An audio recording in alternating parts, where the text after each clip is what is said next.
जी हाँ, एक लड़का एथलीट, क्या लड़का, स्पोर्ट्स में माहिर लड़का, सऊदी अरब बकीउल गरकत में उसकी कब्र मौजूद है।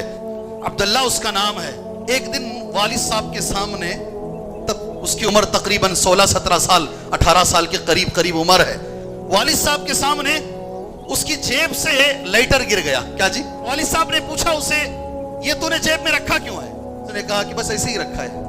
हालांकि वालिद पहले देखे थे ये इससे सिगरेट पी रहा है, तो वालिद ने देखकर उससे सवाल किया, आज लाइटर में मिल गया है, ये तूने सिगरेट पीने के लिए नहीं रखा है? कहा नहीं।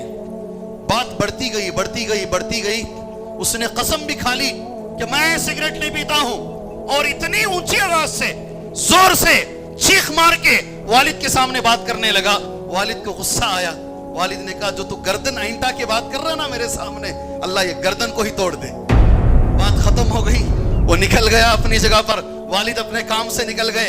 अब्दुल्ला नाइमा जी, ये इस नाम से मशहूर है सऊदी अरब के अंदर, याद है। वो निकल गए, कॉलेज को गया। कॉलेज के बच्चों ने कहा चलो आज मिलके तैरने के लिए जाते हैं। तैरने के लिए गए, ऊपर से छलांग मारा, सीधा जाकर सर जमीन में रगड़ा और गर्दन की हड्डियां टूटते हुए वो खुद कहते हैं, मुझे महसूस हुआ एक एक गर्दन की हड्डी मेरी कैसे टूटी। कभी कभी माँ बाप की जबान से निकले हुए अल्फाज सही हो जाते हैं जी। वहीं पड़ा रहा वो, किसी ने अंदर छलांग लगाया, उसको लेकर आए। 4 साल तक बेहोश रहा, के बाद 30 पर 1 साल तक जिंदा रहा। सिर्फ सर हिलाने के काबिल था, हाथ पैर माजूर थे मेरे भाई। वालिदैन अगर अपनी जबान से किसी मोड़ पर आकर, किसी मौके पर आकर अगर उनकी आह निकल गई, यकीन मानो मेरे भाइयों, तुम्हारी जिंदगियां बर्बाद हो जाए।